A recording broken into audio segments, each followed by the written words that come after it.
Gabi rito. Gabi. Ilang oras po ba ang difference? Dito po ay 9:11 ng umaga. Alauna rito eh. Madaling araw. Parang Alauna ng Tuesday. ano po? Matagal na kayo dyan sa Italy? Bali, 1994 ako dumating dito. Matagal na.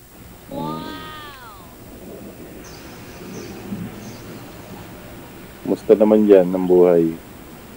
Okay naman.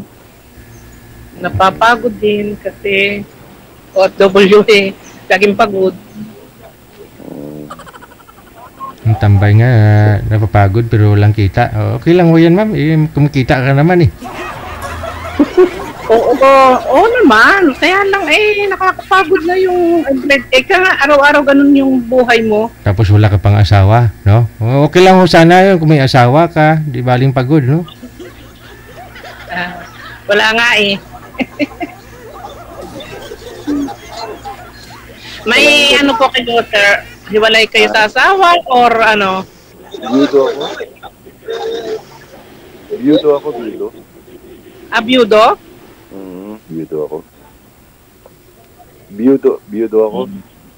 Byudo po. May anak po kayo? Malalaki na sila. Oo nga po. Ako po 4 ang anak. Nandito po yung 3. Tapos ang bunso ko po nasa Amerika, nasa LA.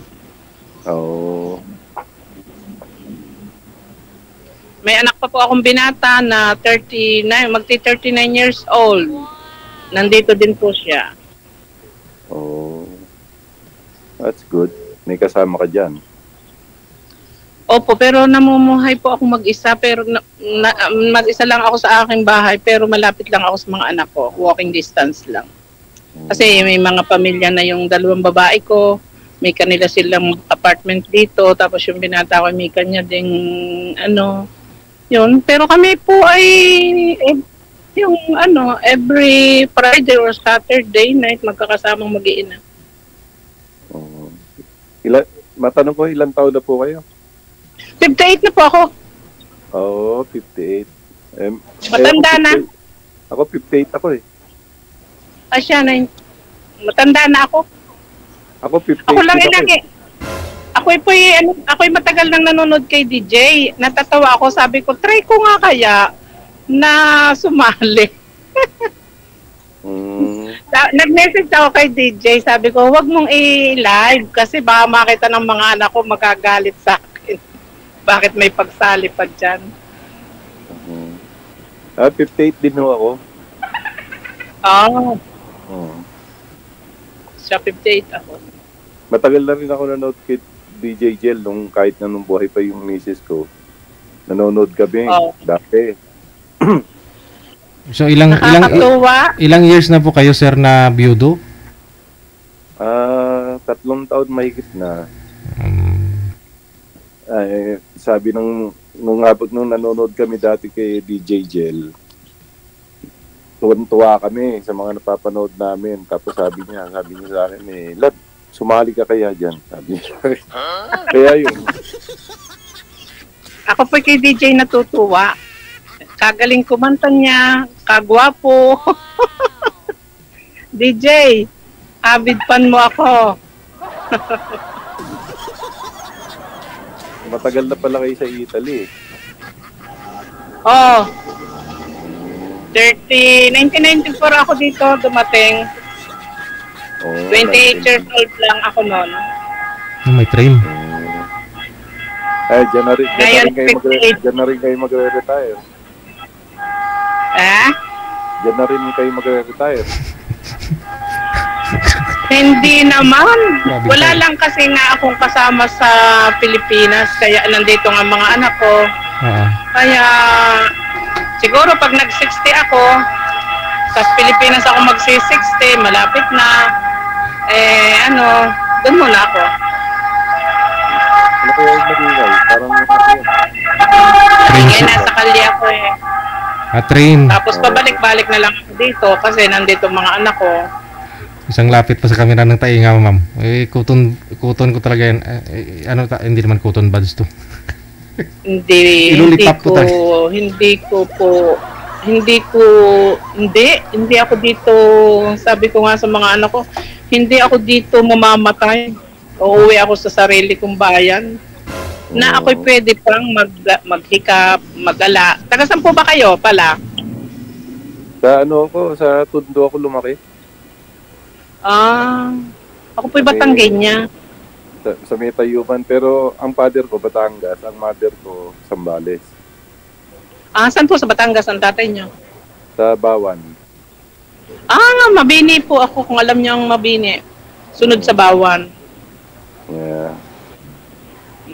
Maliligalig. Ang Batanggenya da'y maliligalig at matatapang. Hindi naman. Pero magaganda. Siguro, kaya Magaganda. hindi ako kasama ng Batanggenya.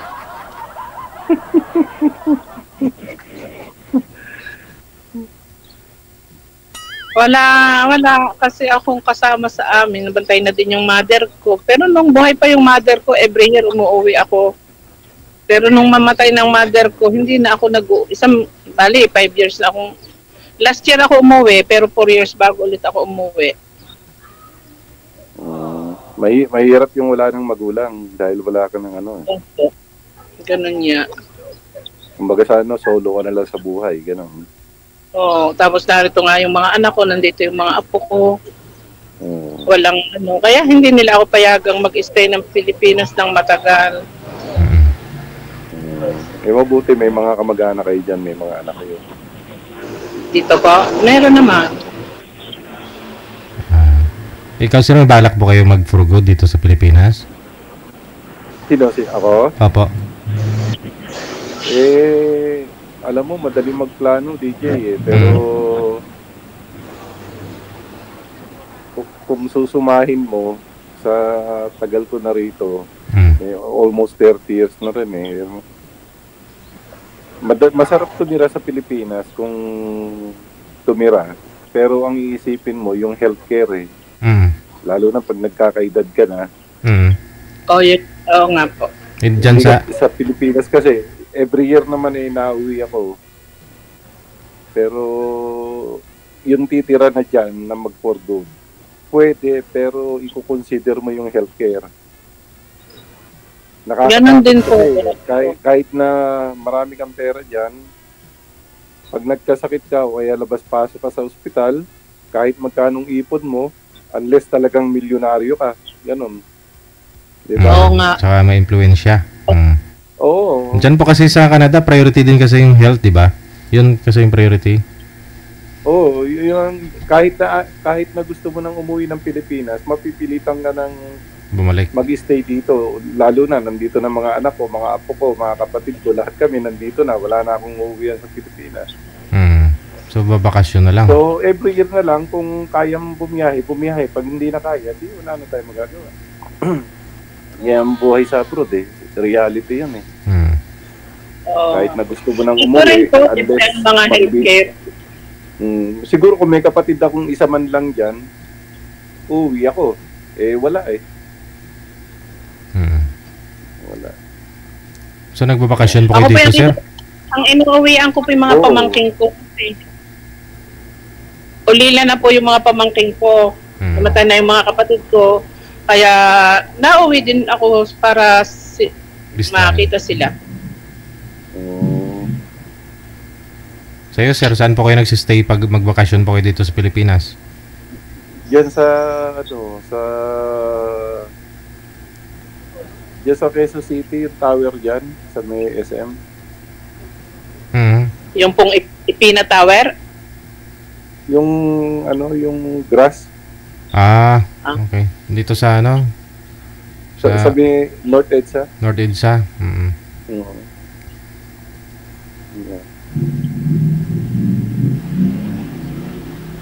Mahirap din yung siyempre review to. At least kayo may kasama kayo. Pero kasal pala kayo, kasalo kayo sa Pilipinas. Pero yung pong mister ko may kasama ng iba. Yun ang hirap sa atin kasi may mga namimit din akong mga nakasal sa Pilipinas, mahirap kasi sa Pilipinas yung kasal ka na forever. Di ba? Opo. Kahit na 30 years na kayong hiwalay, doesn't matter. Kasal pa rin kayo. Walang divorce sa atin eh. Oo nga. Di ba? Eh, yan.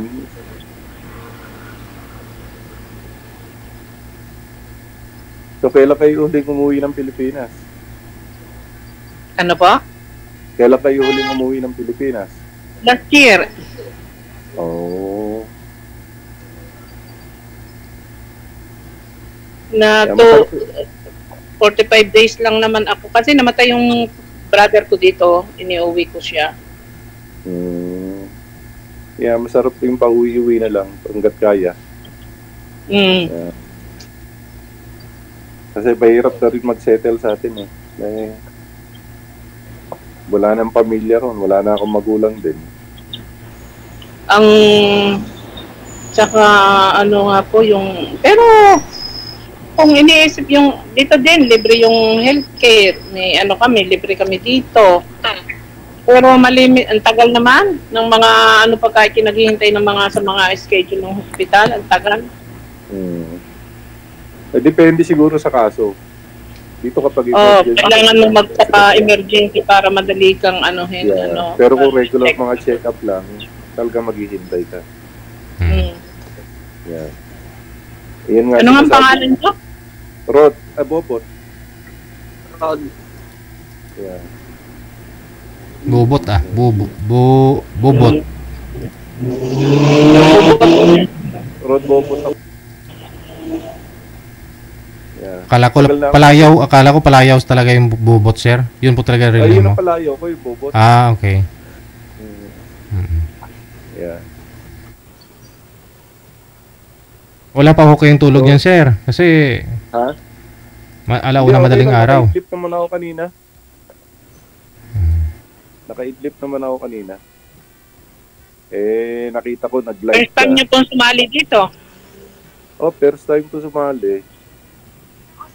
Nakakatuwa kasi ano ko biro mo live.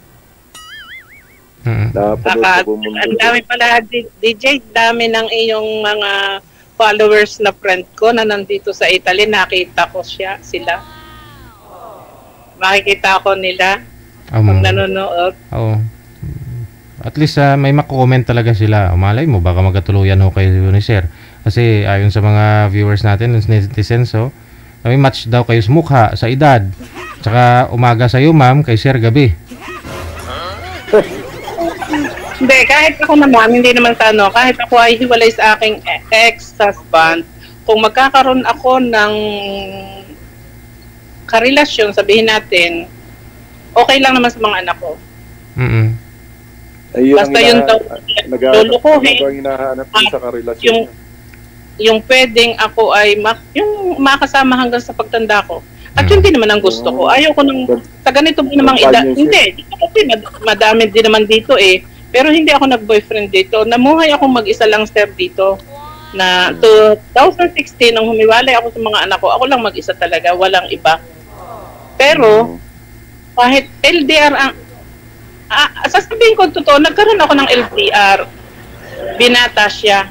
Naka 7 years kami.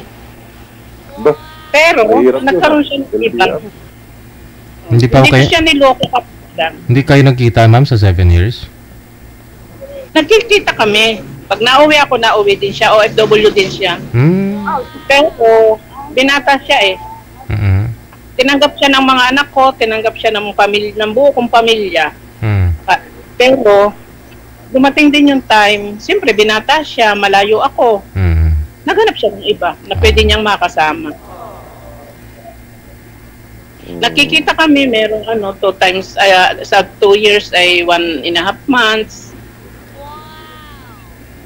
Mahirap talaga. Pero, mahirap po talaga ang LDR kasi 2020 pa ako kami naghiwalay. Hindi, sir, pag talagang love mo ang isa, hindi naman po yun sabihin na natin, pero pwede magsalita, nang hindi naman hindi naman po, pag love mo naman talaga po sir, ang isang tao, handa kang maghintay, handa kayong dumating yung time. At saka, sa edad po ba namang ito, hanapin pa natin yung isang bagay? No. Ang para po sa akin kasi, mahalaga yung trust, yung loyal, kasi honesty. May komunikasyon kayo ng karelasyon mo. Nag-a-update kayo sa isa't isa kung anong inyong ginagawa o nasan kayo, ganon, ganito. Para sa akin, okay na yun Yung kung halimbawa, yung kahit malayo, may nagki-care.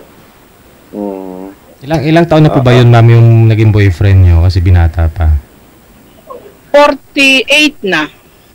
Medyo may ahid po kayo sa kanya, no? Opo. Baka naghahanap po ng makakaanak pa ho. Hindi rin siya nagkaanak sa kasama niya ngayon. Noong 2020 kami naghiwalay. Hindi matagal na rin sila. Hindi pa nagkaanak. Oo. Hindi naman magkakaanak yung aking boyfriend. Ay, ganun? Bakit po walang itlog?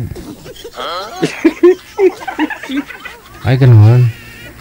Ay, ganun. Meron palang ganun. Kasi yung trabaho niya ay welder siya. Specialist welder. Tapos magaling ka inom. Pero sabi nga, may naniloko ko siya kahit siya ganun.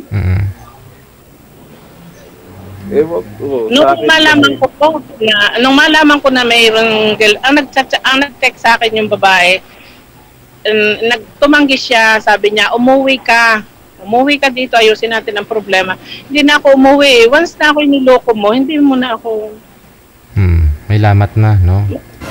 Hindi. Dahil siyempre, aalis ulit ako, na maiiwan siya, nandun lang yung babae.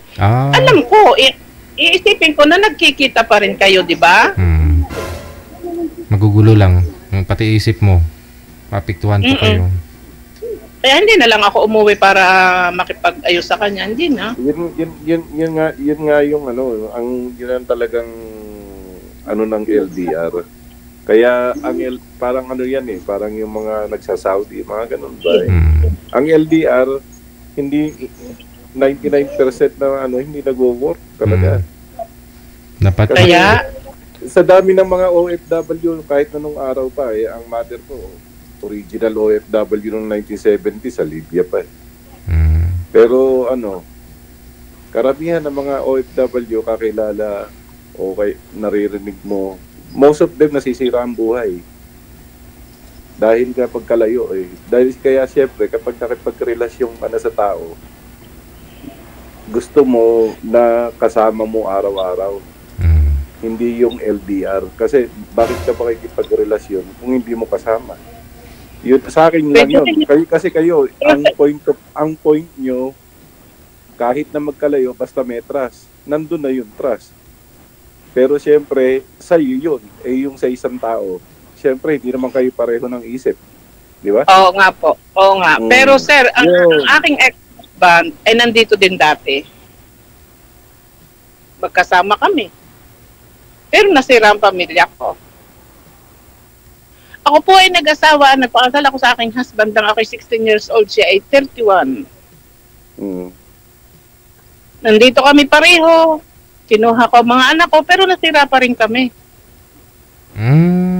Ganon? Kaya sabi ko po, mabuti pang huwag tayong nag-abroad. Siguro hindi tayo sira ang pamilya. Yung buong pamilya, yun ang pinaka number 1 kong pangarap sa buhay ko. Karamihan naman ho ng abroad nasisira ang buhay. Karamihan. Bihirang makarinig ka na nagkaroon niya ng pera pero sira ang pamilya. Kasi siyempre mag-a-abroad para maiahon yung pamilya, ganito, ganyan, and everything. Hindi mo alam, bandang huli, sira na ang pamilya nyo. Bihirang kang makarinig na buo ang pamilya. Umayos ang buhay. Bihira. Pero karamihan maririnig mo, sira ang pamilya. Bakit po nangyaring ganun, ma'am? Kasi magkasama na po kayo dyan, ma'am. Ba't kayo nag-iwalay? Buongiorno. Sa pera. Ah, Kasi ang pera niya, kanya, ang pera ko para sa amin. ayun lang. Pag nagtatalo kayo sa pera, yan ang number one malas sa pamilya. Pero nagtiis ako na ganon. Sinolder ko lahat yung ano ng aking mga anak. Wait lang ha. Hindi ko na kinaya. Ang sasabihin ko lang lahat ito totoo ha. Nakita ko kasi siya na pangalan lang niya. Na magkasama kami. Yun ang hindi ko na inano na iniipon niya yung pera niya ang aking ginagastos ko para sa amin. Fair naman yun.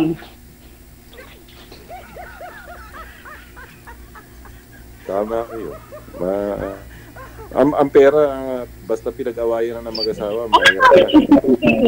No.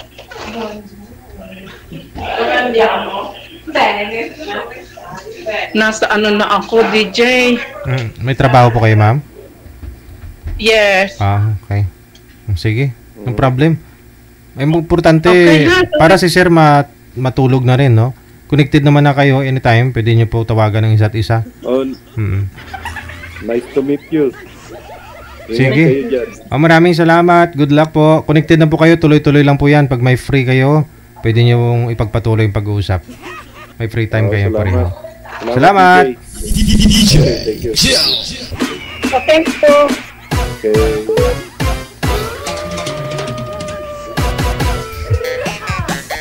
Nasa labas lang pala si girl, no? Papasok kasi may trabaho na.